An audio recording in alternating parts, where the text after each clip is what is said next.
everyone. I thought that I would show you the Pirate's Diary, which is a handmade journal that I have made. It comes in a matching box. There's the book in there. Here's a letter that I'll explain about shortly. There's also the pirate's compass in here as well. First of all, I'm going to show you something in the box. It has a secret compartment inside the box with lots of gold, a key, and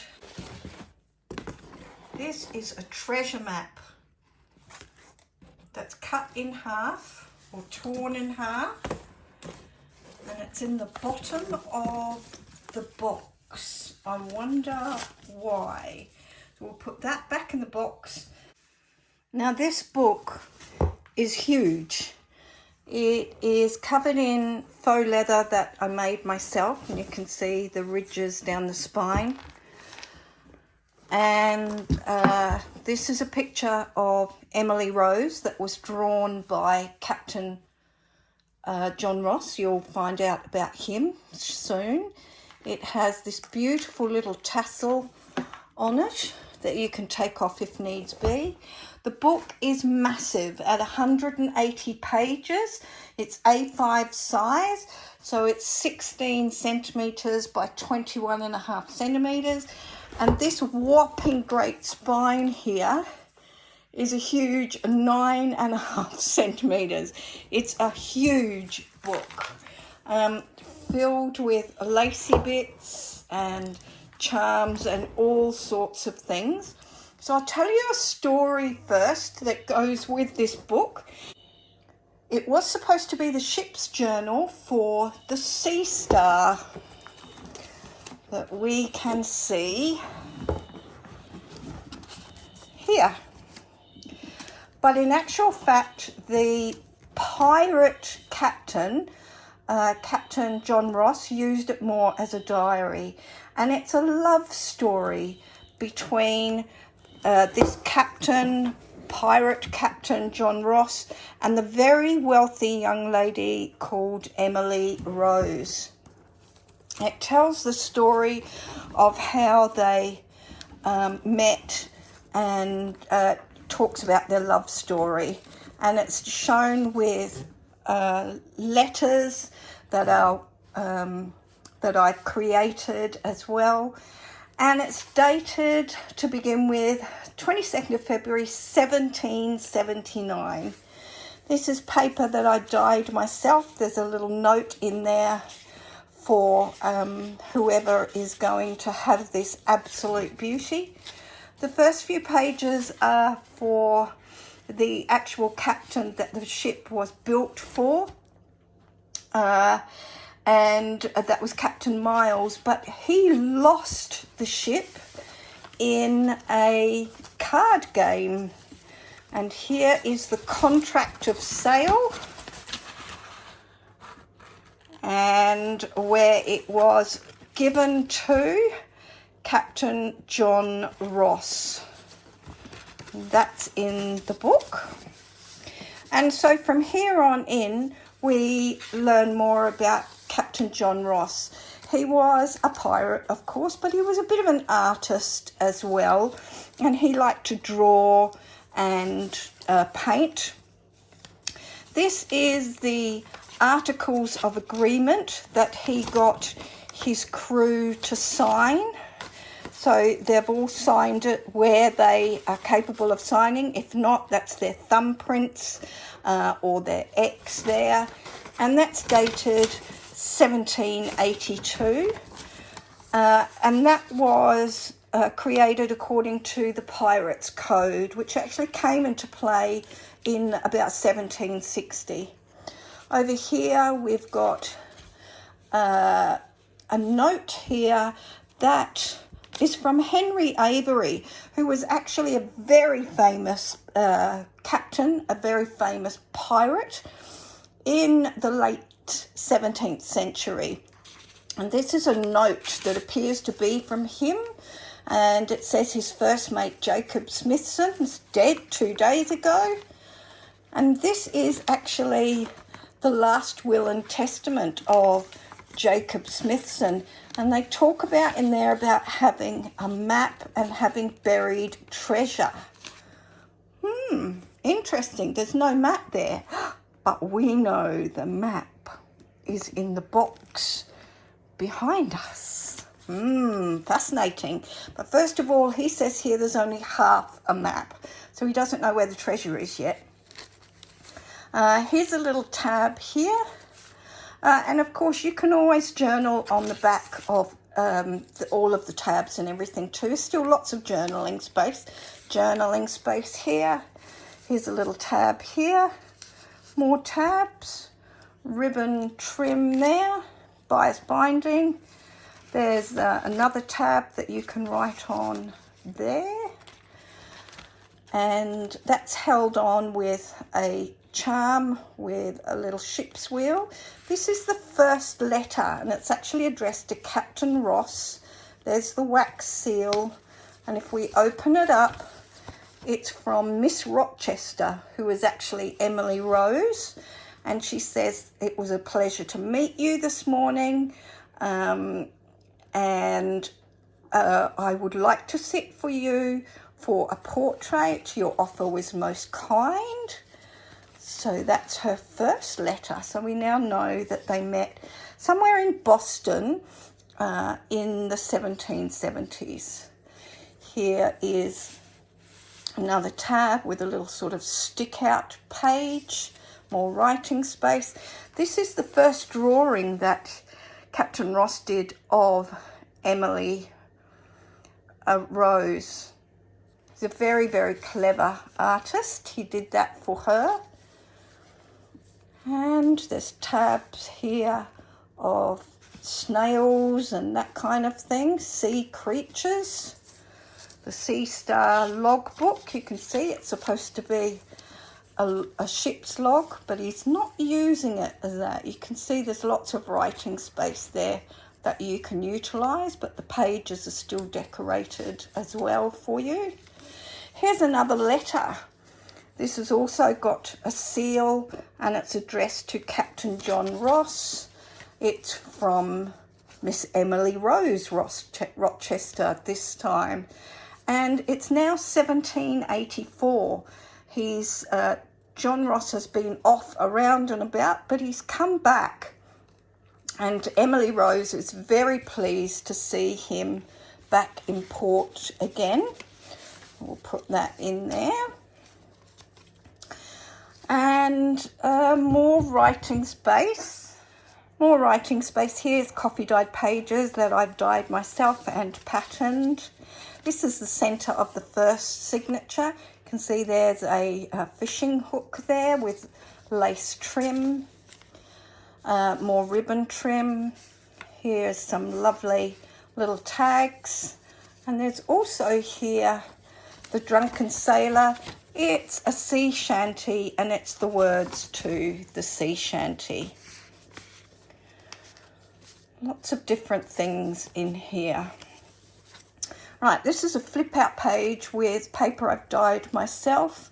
There's a notebook under here for you to write lots of secret notes in there.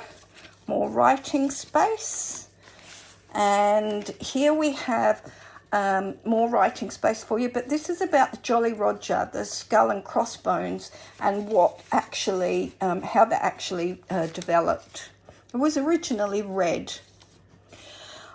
Here we have another letter. This time, it's actually addressed to John Ross. She's getting less and less formal now, and she's sending this note from her chaperone. And she's been told by her father, who is the judge, that she can no longer sit for her portrait with John, and but she's very, very upset about that. John Ross is still in port at this time. They're starting to kind of fall for each other Here is a vellum pocket, a vellum envelope rather, with some writing paper in for you. This is an envelope. This is from a very old, I think it was about 1918, comic strip in a magazine. There's a tab in there to write on. Here's another letter from Emily Rose. This one's Captain Ross. And she just wants to, it's still 1784. She wants to express again her absolute delight and complete thanks for gifting her the portrait that she drew of him, that he drew of her rather. I'll treasure it. And then I wonder if it's an excuse. She says, however, may I be so bold as to ask you to sign my treasure, please? Maybe that's another excuse so that she can actually go and see him. Here's another letter from Emily Rose. And she says that Claire is bringing you this message so I can let you know I cannot meet you at our secret spot this night. So they're now having a romantic tryst. My father has organised a dinner party and invited the son of the governor to dine with us, and that she thinks he wants her to marry that person. She doesn't want to marry that other person. She is in love with John Ross. This page opens out. Here is a self-portrait of John Ross. This is what he drew, a self-portrait, 1784. You can see why she was in love with him. Very handsome man. There's a tag in there to write on, more writing pages. Here we go. This is addressed to my darling John. Oh, they're really full on now. This is August 1784. So you took me by surprise last night, and my head and heart are still reeling with delight and joy. And John had actually asked her to marry him. And this is a note from her to say, yes, she will marry him. And she's just going to get things organised because it would need to be in secret. Her father would never approve. She's going to get things organised so that she can sail away with him. There's another couple of little charms on that blue ribbon. There's another vellum envelope there with writing material in there for you. More journaling space. Here is a letter marked urgent. My darling John. It's 24th of August 1784. My dearest and most darling John. Claire is bringing this note to you. My father has learned of our plans and I am locked in my room, and he is preparing to arrest you on piracy and treason charges. You will be hanged. In this letter, she begs him to sail away immediately, that she cannot bear to be the reason why he would be hanged. And John puts a entry in which says, for the same date, the Sea Star left port late at night and is headed for foreign shores. Goodbye, my darling Emily Rose. So he's a bit upset as well, of course. Second signature, and we have some vintage music paper here, which is from about 1912. We have a letter here that John wrote, and he decided to call himself the Gentleman Pirate because Emily Rose thought he was such a gentleman for being a pirate. And in this letter that he writes to himself, he promises to remain a gentleman pirate, that he will sail away and make his fortune and come back to marry Emily. This is the painting that he did of Emily Rose. My darling Emily Rose, I miss you. So that is who he's sailing away for. This is a notice to all crew, and it's actually glued in the book, and it says, let it be known that from this day forward, this vessel will no longer be known as the Sea Star, but will instead forever be known as the Emily Rose. So he clearly was very much in love with her. There's a doily there and writing space. More writing space for you. This is September the 30th, 1784, and he lets us know that he's sailing away to Portugal,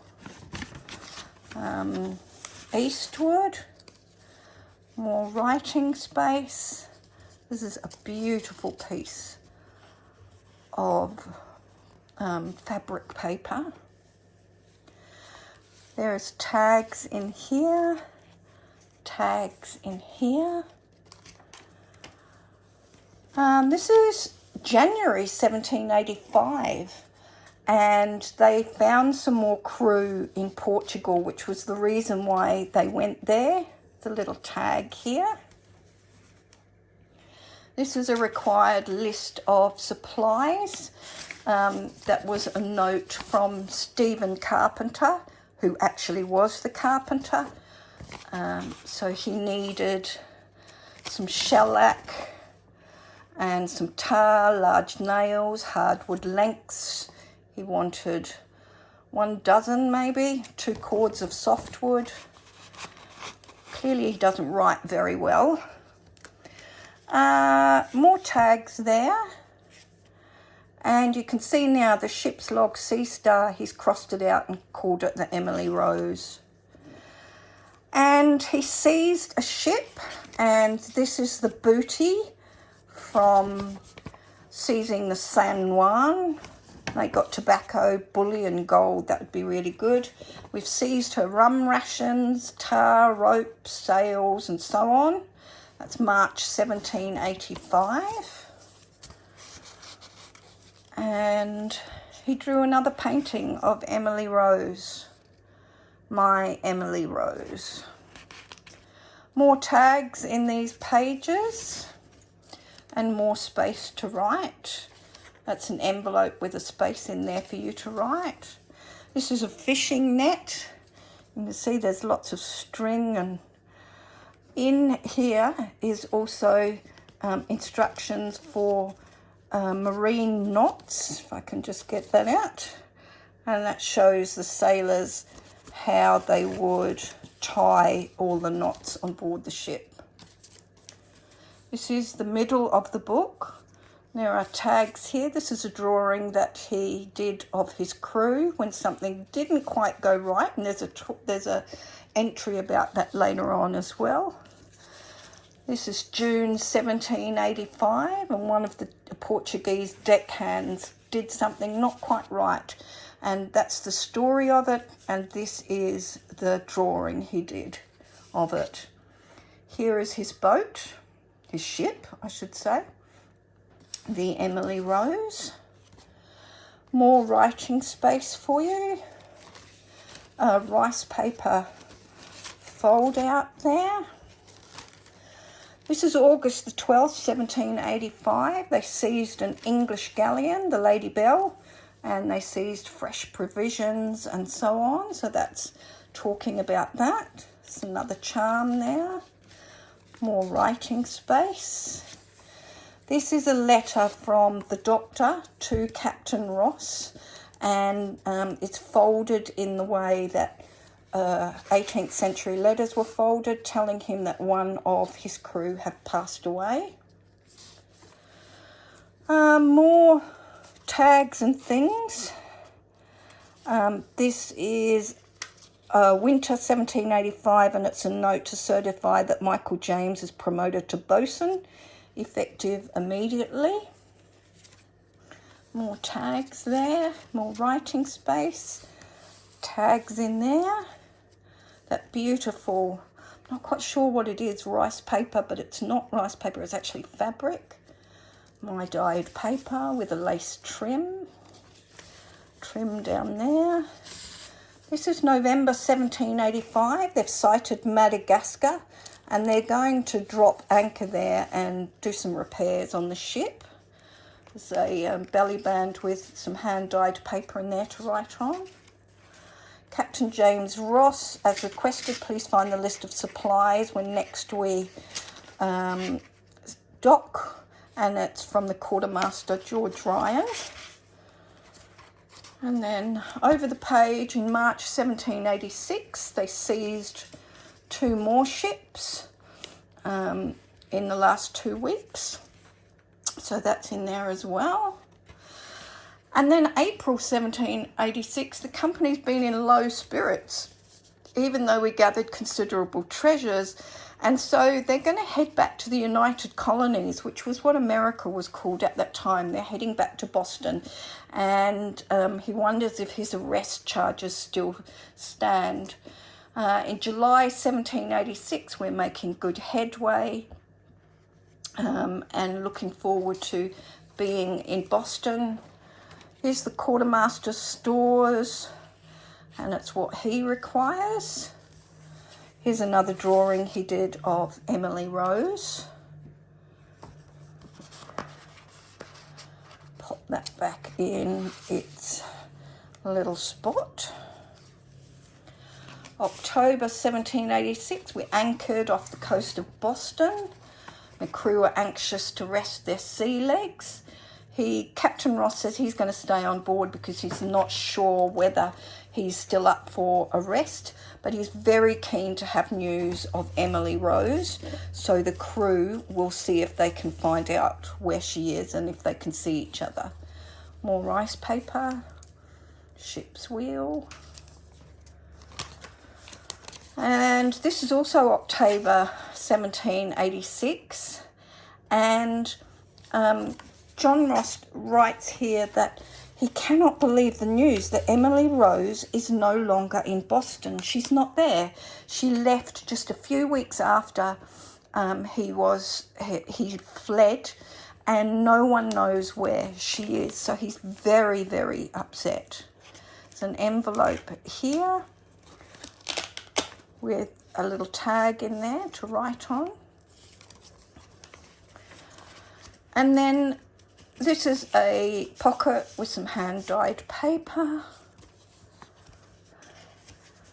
Some more big tags in that big belly band. There's an envelope there. Another picture that he drew. This is a writing pad. Oop, you came out of there. Put you up there. A little tag there, and in this note dated the 14th of October 1786, the quartermaster Ryan made secret arrangements to meet up with Claire, who was Emily Rose's chaperone, and gave those letters to and fro when Emily was not allowed to see him. And she talks about in this letter that she's not sure, but she wonders if Emily Rose went to Spain, because when Emily Rose and John Ross were having their secret trysts, they talked about honeymooning in Valencia, Spain, to see the oranges. So he wonders if she's there. More writing space in here, and there's tags here and here. Done another drawing of Emily Rose and another tag in there. Writing space, old music page, more hand-dyed paper. And then over here is the center page of our last signature. Here is a fishing rope, and you can see there's lots of things going on in there. And more writing space. This is a little painting he did of some ships at battle. And this is a roving sea shanty. It's the words to a roving, which is a very popular sea shanty from that period. More writing space, a tag there. He is now sailing. November 1786, we sail towards Spain. 1787, February, they're still on their way.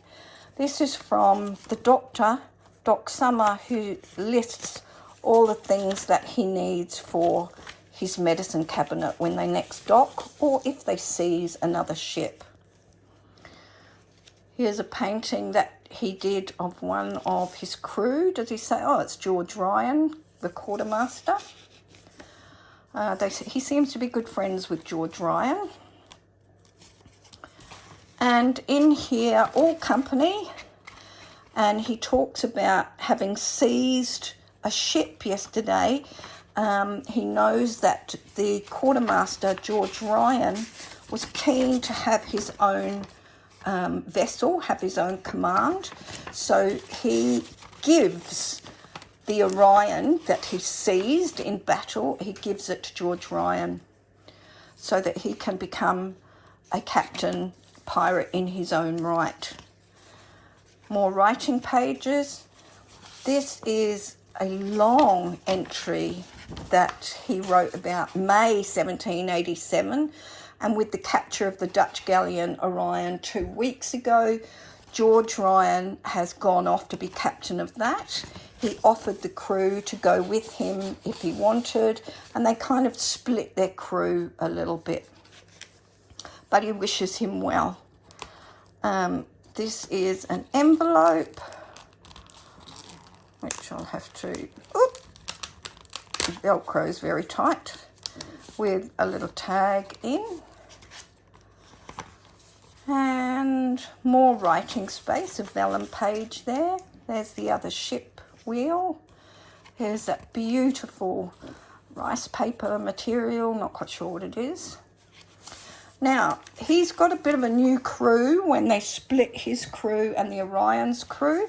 So 1787, this is just a couple of weeks after he took over the Orion. And this is the updated Articles of Agreement with all of the crew that signed it or put their thumbprint to it if they couldn't sign it. So that's the latest Articles of Agreement. And there's another drawing that he did of his senior crew. And that's a drawing, Captain Edward Teach Blackbeard, who was actually a real captain. And that's a drawing that he did of him. We've got another tag in a little envelope fold that I made there, and another tag there. And here we've got another entry. I think it's supposed to be May 1787, but it is ripped. And he talks in this entry about being a bit torn should he, when they took the Orion, without anyone knowing, he found the other half of the treasure map.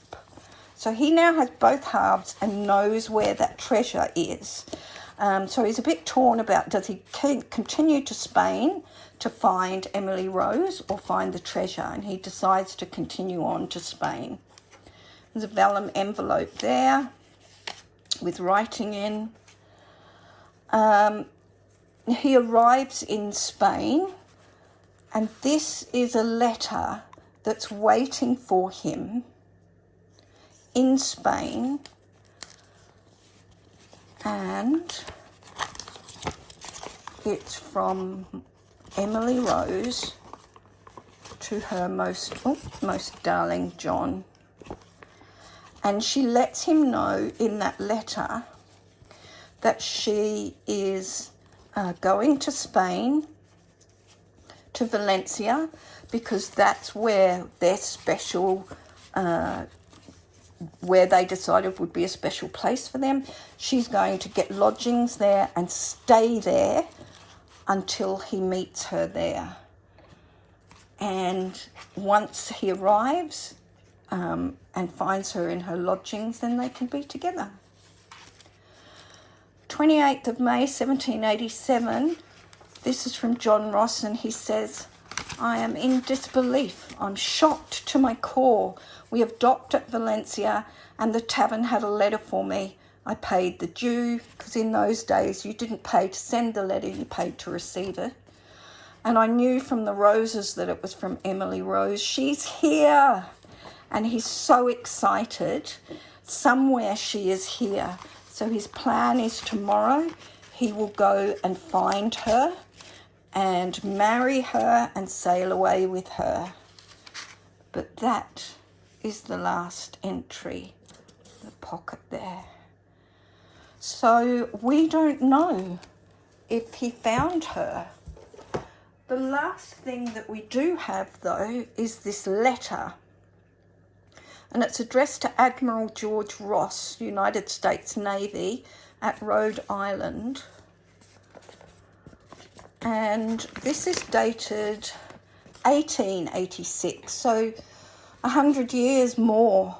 And it's addressed to Admiral Ross from a man called Alfred Johins, and he said he recently purchased the home at 22 Waverly Street in Boston, and he's been renovating it. And in it, he found this box and this book, and he did a little bit of searching through the archives and found that the house was built in the late 1780s, early 1790s by a gentleman called Captain John Ross, and had been in that family for some time.